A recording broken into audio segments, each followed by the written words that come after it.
Hello all, welcome to Talk GCSEs, and today we're going to focus on one of the most important themes, which is an inspector calls, and this is social responsibility.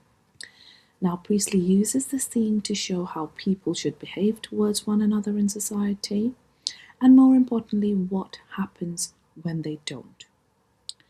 As we go through the characters, keep asking yourself one question.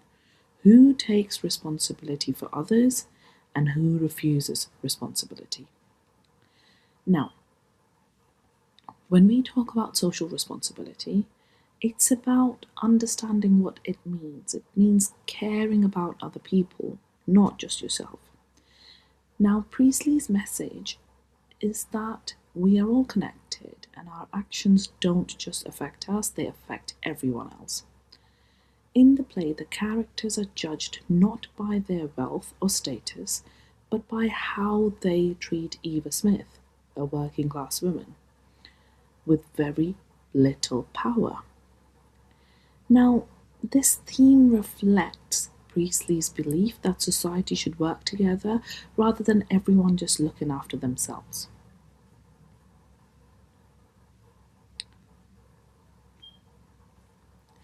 Mr. Birling and social responsibility.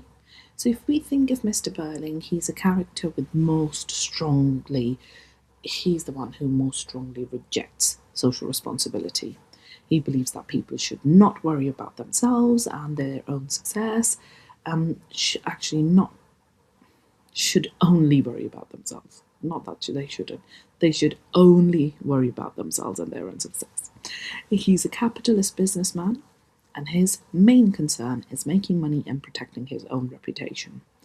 Now, Priestley clearly presents Mr. Birling as someone whose views are wrong and outdated.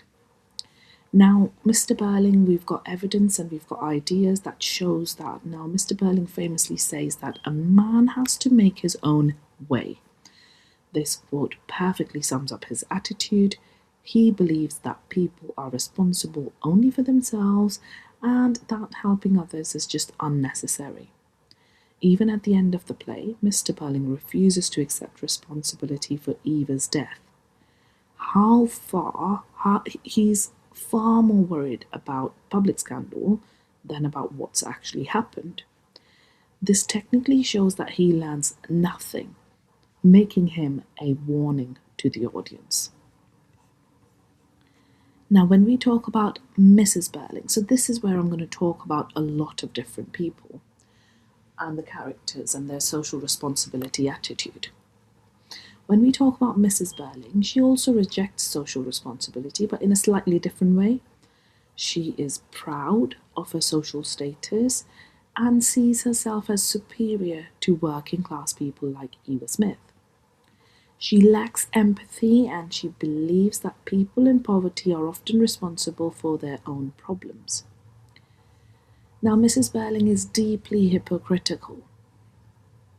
She works on a charity committee which suggests that she should care about others. However, when Eva asks for help, she refuses because she feels insulted. She even blames Eva for her own situation, showing no sympathy at all. Priestley uses Mrs. Birling to criticize the upper class who appear charitable, but in reality, they lack true compassion. Then we talk about Sheila and social responsibility and her change in responsibility. Now, Sheila represents the younger generation, and unlike her parents, Sheila begins to understand social responsibility very quickly. At first, we understand that she's immature and unaware, but once she realizes her actions harmed Eva, she immediately accepts blame. Priestley presents Sheila as someone capable of change. Now, Sheila openly admits her guilt, saying, "I know I am to blame." This is extremely important because it shows that she understands that her actions had consequences. She represents hope for the future, suggesting that society can improve if people are willing to learn technically. When we talk about Eric, his social responsibility and his consequences, Like Sheila, he's part of the younger generation, but he starts the play as irresponsible and careless. However, once his involvement with Eva is revealed, he reacts with guilt rather than denial. Unlike his parents, Eric understands that what he did was actually wrong. Eric admits that he exploited Eva and accepts responsibility for his actions. He doesn't try to excuse his behavior or blame others. At the end of the play, Eric seems to be very angry with his parents for refusing to learn anything, showing that he has morally grown. So Priestley uses Eric to show that accepting responsibility is painful, but it is sometimes necessary. When we talk about the inspector and social responsibility and inspector's final message, the inspector is a character who fully represents Priestley's message. He acts as a moral guide. He strongly believes in collective responsibility. His final message is the clearest expression of social responsibility in the play. He tells the characters that we are members of one body, which means society only works when people support each other. This message is directed not just at the characters, but at the audience as well. Now we can evaluate the older and younger generation here. The older generation, Mr. and Mrs. Birling, they refuse to accept responsibility. However, the younger generation, Sheila and Eric, they accept blame and they want to change. So why Priestley uses this theme? Now, at this time, this play was performed in 1945, just after World War II.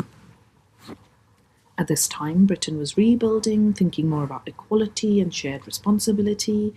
So Priestley's context, the context here is important. So Priestley believed strongly in social responsibility and supported ideas like the welfare state.